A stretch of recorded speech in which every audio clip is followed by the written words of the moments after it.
transaction. So what they do, they clap the hands of one another. Okay, they shake hands. So and they call it like literally clapping the hands. ضرب الأيدي.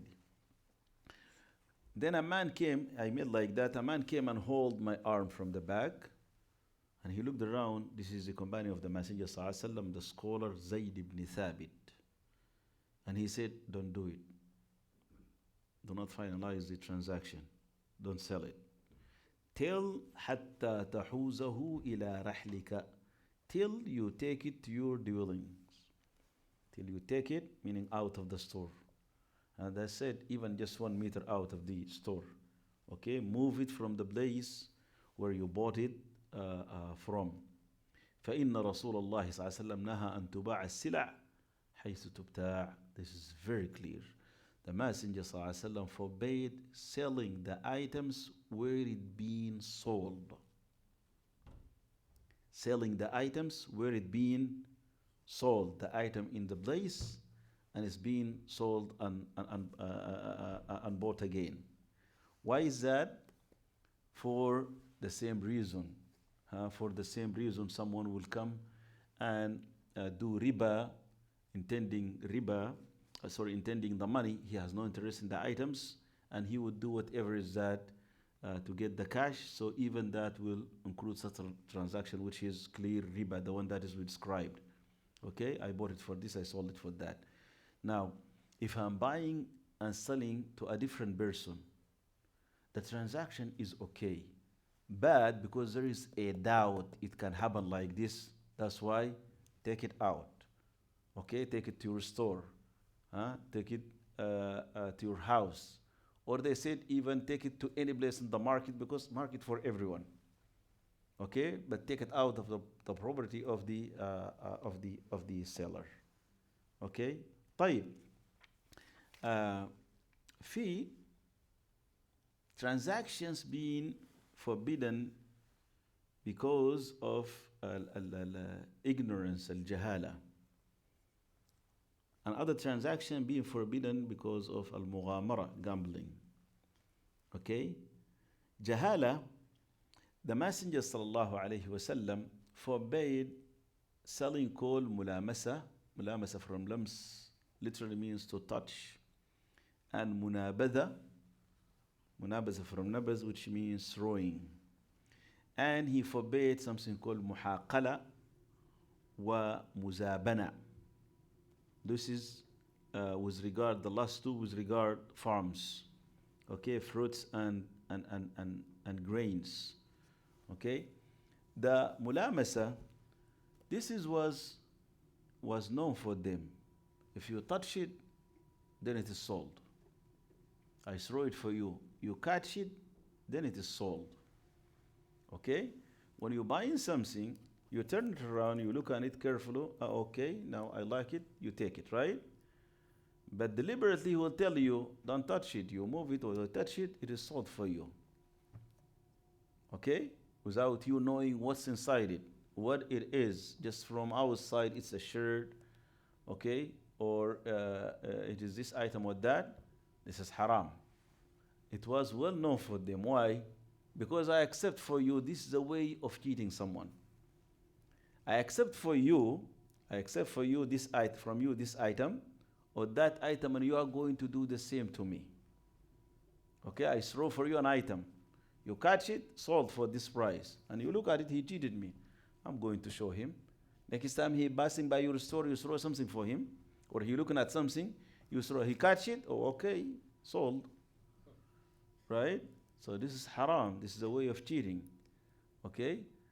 Like that, a man, and this is here we practice this by the way, Rasulullah sallam forbade someone from buying a sack of dates or grains or any fruit or any grains. He just being told this is a sack of that item, but he doesn't know what's inside it. He doesn't know what's inside it. The Messenger sallallahu alaihi wasallam forbade that. Number one, untie it, look inside. Is that the thing that you want to buy? Number two, check the weight. Go weigh it and check the weight, how much is it? Okay? So something that is closed and known from inside, or generally being known, okay, but you don't know the details of it, whether you like it or not, whether that's the thing you're looking out. They do that generally for we are lowering the price. So you may get valuable or nothing. Okay? So you're gambling here, right? And the other thing that's you don't know what's inside it. Okay? And Rasulullah said, if you sell, he said ta'am food, but ta'am for them, wheat, barley, that they used to call it ta'am food. Do not, if you bought it, do not sell it again unless you weigh it and you know the weight of it. Actually, you don't buy it unless you know the weight of it. Here, they will tell you this is a container, and there is clothes or shoes inside there, and we're selling it for this much, but you cannot open the container. You open it, the price is different. But without opening it, take it for this or that much. That's haram. You don't know what's inside it, right?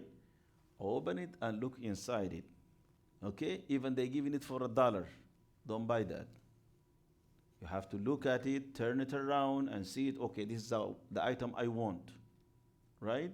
Anything that is, you are unaware of it, okay, totally or partially you are ignorant about it, you cannot buy that item. Okay, this is al-jahala. The other one, I said gambling, and I was looking for a good example for that. No, also, actually, cheating. The Messenger sallallahu alaihi wasallam said, "La tusirru al-ghanam qabla bay'iha." What they would do, they would tie the udder of a goat or a she camel. They would tie the udder of it. So, tie it for a week or two, it will look full and big, right? As they call it tasriya, tying up the udders, right? So we take it to the market and sell it there.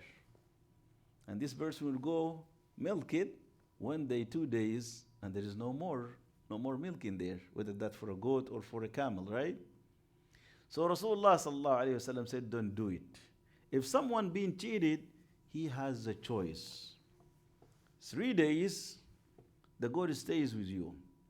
Okay? From the first day, you don't like it, return it back. Second day, you don't like it, return it back. Third day, you don't like it, return it back. But when you return, you have to give away 1 sa'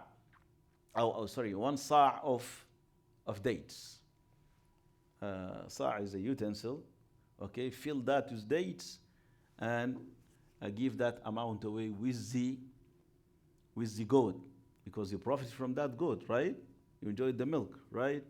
So give it away with a sa'. Else, after 3 days, you cannot return it. After 3 days, it is yours. The transaction passed. So you return it back, and the man give you your money. Another one, the Messenger ﷺ said, if someone coming from outside, he should not sell for someone. The city brokers should not go and sell or buy from him. What they do, they know from the suburb or from the small villages, the merchant will come in and they are unaware of the prices in the city. So they will meet them outside the city. Okay? And they will bargain with them the price, and they will make them to feel you get a good price. Then, number one, they take it inside and they sell it for a high price. This is cheating. Right? The other one, he would tell him, you know what? I'm not going to buy it from you, but you don't know what to do in the market. I can sell it for you. Okay? And give me this percentage, or give me that much amount, that much money for my service. Agreed? Agreed. He will take the item, keep it in his store. يحتكر. He will not sell it. He will wait 2, 3, 4 days or a month or a 2 or even a year. And then he is going to sell it after that, waiting for the price to go up. The higher the price, the better his profit, right? So that person doesn't have a place to stay. He doesn't want to waste his time. I give it for you and you do whatever is that. Now, would he go in? He would sell it for whatever price in front of him in the market, right? And he would not wait. Now, this person is going to harm the public by holding the item from them, right? So Rasulullah said, both ways you cannot do. Do not buy from them before they reach the market. They know the price. Do not be a broker for them to sell their items. Let them to go into the market and sell for them for themselves. Okay? طيب. Yeah, go ahead. As you said regarding the 3-day condition where the Prophet ﷺ said that if you buy something and keep it with yourself for 3 days, and then if you don't like it, you can do it, but when the 4th day comes in, you cannot return it, right? But in the many shopping malls or places here, we go buy some clothes, right? And they give you a duration for not even clothes, even regular appliances. It's 1 week, 24 days, or 60 days, or 180 days for that. So in that way, is that permissible for us to even return it? Allah yajzah khair. When I read the hadith, this is the first thing came to my mind. Buying items and returning them after using them. This is haram. Buying items with the intention, I'm using it and I'm returning it back after using it. No. You cannot do that. You return it back because there is a deficiency with it. You don't like it. They did not put those items for lease. They put them to be sold. Yeah, but they know this, they are okay with that. The thing is not whether they are okay or not. No. The thing is, what this transaction called bay' wa shira, selling and buying, right? And when this item is to be sold, right? It is sold with the intention you take it, you benefit from it, and we got the money. It's not that we're selling it so you return it back after you using it. Right? Huh? So if the intention from the beginning, I will use it and then I return it back, that's not allowed. Okay? But I took it and then 1, 2, 3 months I did not like it. So I returned it back because I did not like it? Yes. Because they said it's okay and they gave you instead of 3 days. And this 3 days actually was goats and like we cannot restrict any other item to that. Because Rasulullah said that. Okay? And it is for goats or camels, for livestock. Right? But as for other items, if they allowed you and they give you 3 weeks, 3 months, a year, that's up to them. But the intention from the beginning is not that I'm taking it and I'm returning it back after this was that much. Right? Now. There are many organizations have sometimes people who do mystery boxes. So mystery boxes are like random things inside the boxes and they sell it for a price. Random things inside the boxes. Yeah. Do you know what's inside the boxes? No. But they market it as mystery box, so people know it's a mystery. This is consists of 2 things. Number 1, the ignorance. You don't know what's inside. Number 2, gambling. So you may win or you may lose. Okay? And both of them, those principles will make the item, any of them will make it haram. Okay? Now, there is a transaction, this is what I was looking for, called bay'ul hasad. And this has several ways, several examples. What they would do, he will give you a pebble or a stone or a rock. You want to buy land? Okay. Throw this pebble and the far it gets, that's your land, but you pay upfront. How much you got? I got $1,000. So he get a small bubble for you. Throw it. You know, small bubble cannot go that far. How much you got? 10,000. Oh, he give you a good one. Okay, and throw it. So the area that is you want to buy is unspecified. Okay, or how much you got? Uh, I got, I got $1,000. I need some of those goats. Okay, go that place, pick up pebbles from the ground, fill your hand, fill it with pebbles from that, and count them. Whatever numbers comes here, I give you goats. ها أم لدينك حصى وبعدد الحصل في يدك أنا أعطيك إيش. Now he's not specifying how many goats, right? This is gambling, and this is haram. Okay, like the mystery box we're talking about. So you may win or you may lose. That's haram. Everything get to be specified. Okay? So if you're not paying for it, If you are not, if you're not paying for it, would that be? what is that? What do you mean? So they just say, write your names and we'll like a raffle. Like a giveaway. If you are not paying, if you are not, somebody want to give just gifts and want to make it random, Yeah. yeah, that's fine. But you are not benefiting, like you are not going to the store and buying from the store, and if you reach this amount, then we give you, this is gambling. But I'm buying items for $100.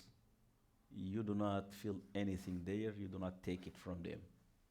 This is gambling because they benefit from your money. They want you want to buy things for 20, you go make it 100 because you want to participate into that draw, right?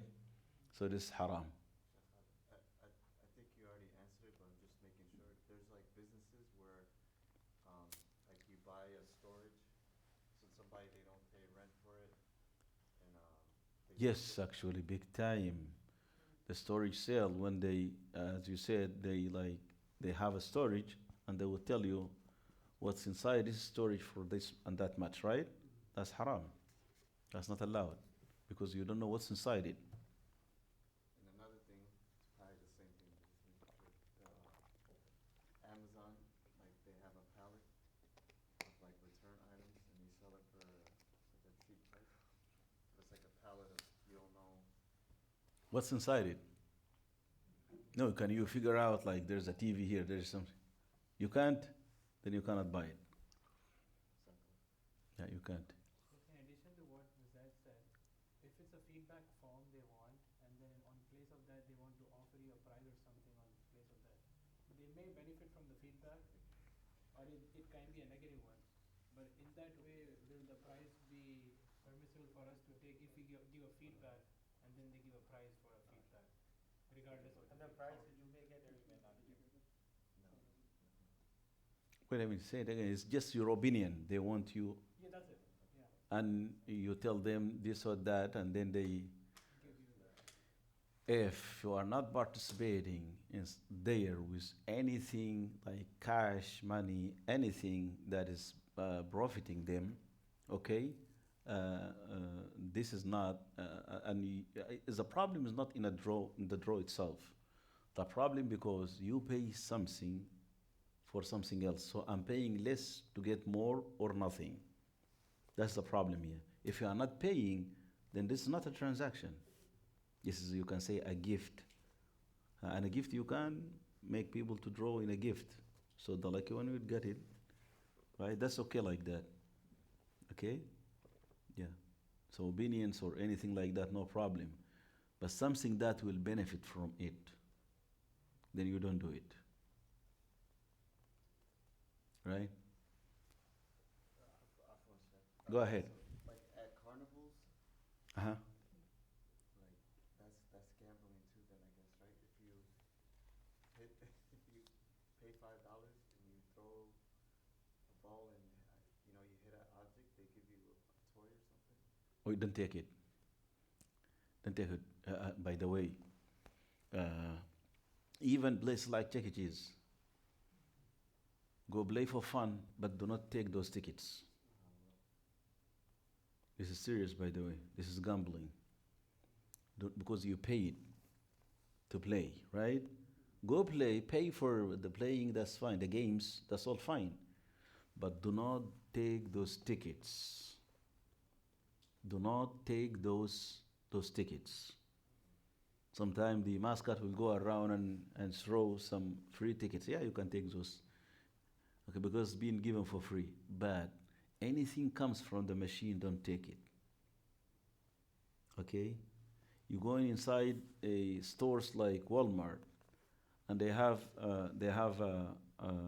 those machines where you put a quarter and then you try to get an item. That's gambling. That's haram. That's gambling. Okay? Yeah, there's like practical things we overlooking them. Okay, play, that's fun, that's fine. Playing for fun is okay. But playing for a prize and you paying for that, that's gambling. So I think, Sheikh, like, for the kids especially, like, there's a excitement thing, but maybe like they grow like with that kind of excitement to some other things, and they might think, okay, when they grow older, it might lead them to Sports. like sports, gambling, and all this.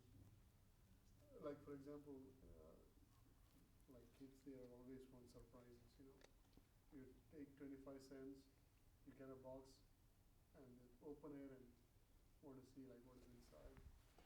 Okay, because like uh, if you if like you let it go like that, you're spoiling them, Yeah. and you cannot control it back. But let them from young age to realize that not everything is allowed over here. Okay, like when we go to the Walmart, we do not pick like whatever is that. Okay, we can pick like this one and that item, and this item haram, we cannot touch it. There's khinzir there. Khinzir haram, we don't touch it. Okay, mashallah, Muslims from their childhood, oh, it has gelatin, we don't eat that. Very good. So they know there is restrictions. Okay, they learn it from now. Okay, and even that he is young, it's haram for you to let him go and pick that thing up. And you explain for him. We go, we play, but we do not take the tickets. You explain that for him. You make it very clear for him. Yes, the excitement is this one or that one. Yes, but not everything here is halal. We go enjoy the halal part, and the haram part we don't do it. Okay. Do I have more time here? Yes. How long? It's 7, 8. The salah is at 7:30. About Very good. 20 minutes. Sheikh, Yeah. I'm not sure about the authenticity of this, but I heard that if you trying to speak to a certain person and then you tell them that if you do this, then I will do this. You keep a condition. It might be beneficial or not, but you keep a condition that you have to do this thing, so I'll fulfill that. Is that permissible for us to do that, generally speaking? So If no transaction in there, you are not talking about here condition and a transaction. Condition and a transaction. Condition and a loan. Okay? But you're talking about other things. Generals, you can put whatever condition as long as it's okay. As long as it's halal itself, the condition you're saying. Or the things that you're talking about is halal. But condition is forbidden with to a certain extent, with the transactions or with loans. Or with loans. Okay, and by the way, there's lots of ways for those loans to be valid within the transaction, especially what the Islamic banks are doing over here, or what those companies, finance companies, who are selling houses to the Muslims. We buy the house together. That's all fine, no problem. We are partners when we buy the house. This house is for $100,000. And how much you are going to pay out of that? 10,000. We own 90% of the house. You own 10% of the house. Okay? Very good, very nice. Now you are going to buy our share, so you own the house totally.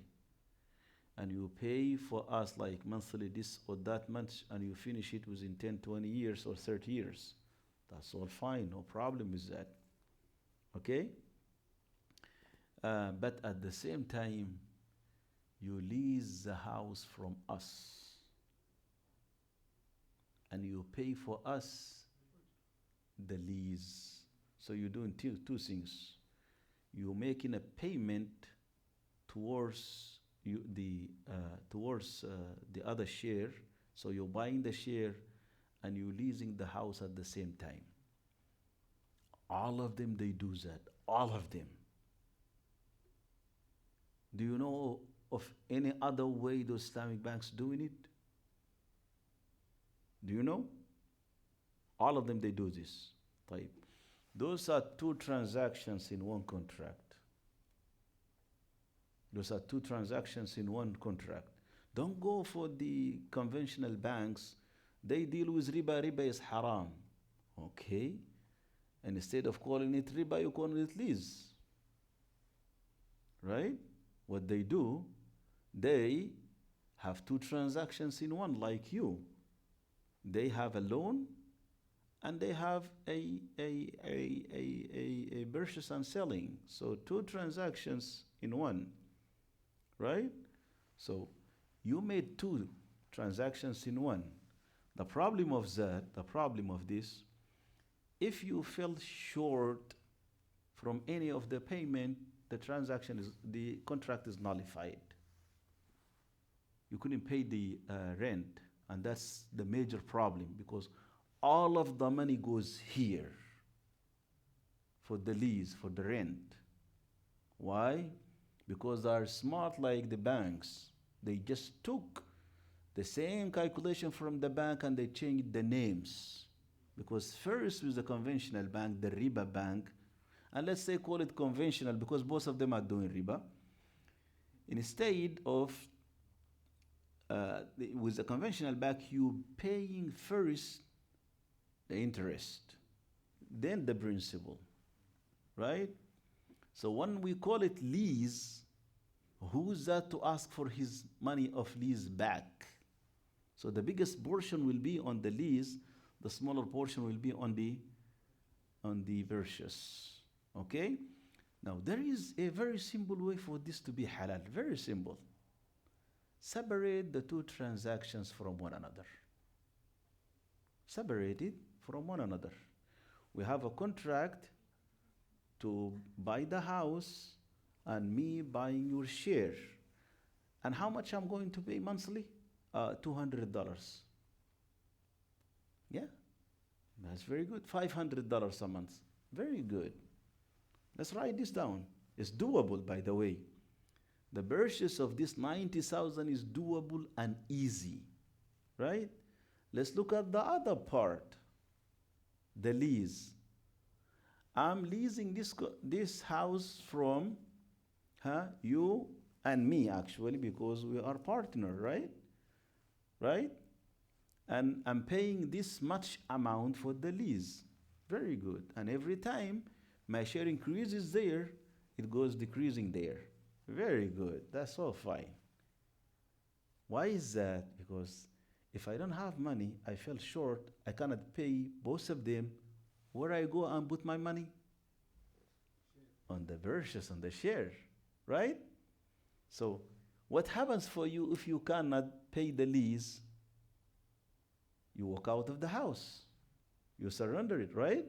So this is the house, I'm walking out of it, and I'm your partner. Let's lease it for someone else. Huh? We lease it to someone else. And I take my share from there because we are partners, right? ها؟ ندخل مع بعض وأنا أكون إيش شريك معكم وتعطوني من هذا الإيجار. So instead of losing everything, I'm profiting from my 10%. Right? So both of us will benefit this way. They don't like it because when they took that money, They took it from Fannie Mae and Freddie Mac, and they have no clue about what is Islam is. They don't care about it. They're caring about the profit. And they making the calculation of interest in your name. And that contract, as Sheikh Hassan said, you will never see it. That contract in your name, you will never see it. This contract that you're holding in your hand, that's worthy of nothing. Right? Behind you, behind the curtains, they're making that contract with you. Now, it's very simple. You want to make it Islamic? Why not you separate two transactions from one another? If for any reason I fell short, I keep my share and let's lease it together. Right? Right?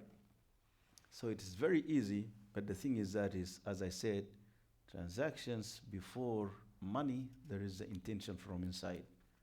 What you intending? You intending to benefit and others to get benefits from you, or you intending just profit and you don't care about your brother. طيب. The Messenger sallallahu alayhi wasallam said, نهى أن يبيع حاضر لباد ولا تناجشوا ولا يبيع الرجل على بيع أخيه ولا يخطب على خطبة أخيه ولا تسأل المرأة طلاق أختها لتكفأ ما في إنائها. The Messenger sallallahu alaihi wasallam forbade the towner to sell for a man from the desert or from the outskirts, and for one to bid against to bid in a transaction against the same transaction his Muslim brother is making, and for someone to propose to a woman that someone already proposed for her, and for the woman to ask for a divorce of her sister in Islam. So she may she may deprive her of what belongs to her. لتكفأ ما في إنائها يعني تقلب الإناء. And literally he said to flip over the utensil in her hand. طيب. We talked about someone coming from outside doesn't know the market, and someone to buy from him before reaching the market. That is not allowed. Let him to reach there, and if he likes it, let him to do it. And likewise, someone want to sell a car in an auction, for example. Okay, and he had as tea. Can I just get black tea? I don't drink milk. If you don't have it, that's okay. That's okay, inshallah. طيب جزاكم الله خير. شاكر الله. شكرا. طيب anyone that he doesn't know, you should not be cheating him, like selling, even he's within the city, but he doesn't know, the one who knows should not cheat him. Tell him honestly, this is and that is the price, or this is the value of your car, or this is the estimate of your car, if you want to sell it in general, but you should not cheat him. And لا تناجشوا. النجش الزيادة. In auctions, what they do, like for example, auction a car, and they would say this car, and someone would say 1,000, and some other one would say 1,100, 2,000, 2,500. If you like the car and you want to buy it, yes, you can increase the price and go with them. That's okay. But for someone want to sell junk or want to sell a car, and he saw somebody eager, he hired some people especially for this purpose. Right? When you see someone likes it, you go on and increase the price for him. Right? This person is doing haram, is committing haram. Or some person hate that person, and he wants just to harm him. He's raising his hand He doesn't like the car just to hurt him, to harm him. That is haram. That's a najash. Okay? That is a najash. And if someone engaged in a transaction, okay, so we are talking, we are bargaining 90, no, 100, 110, and like that. And we did not agree. So someone will come in the middle before we finalize the transaction and will say, I will buy it for this. I will give you this item for less. Okay, this is haram. Let them to agree upon or to separate. Okay, or the person in the transaction will tell you, I'm okay, you can go if you can give him better price, I'm okay with that. Unless he gives you a permission. Okay? Like you coming out of the store and, oh, I want this item. Oh, actually, this is the last one and he is buying it. We are not yet done. So the person will tell you, you know what, I'm okay. Go ahead. If you agree with him, it's okay with me. Like that, it's okay. Else, you wait for them to finish and then you talk after that. You do not go with either ways. You tell him, I give you more, or you tell the other guy, I sell it for less. Likewise, if someone got engaged, al-khutbah, he would go to the woman and propose. Till they answer him, yes or no. You should not be talking, and you keep quiet. If they say yes, no way you are going to talk again. If they say yes, you are not going to talk again. You stay away from it. Okay?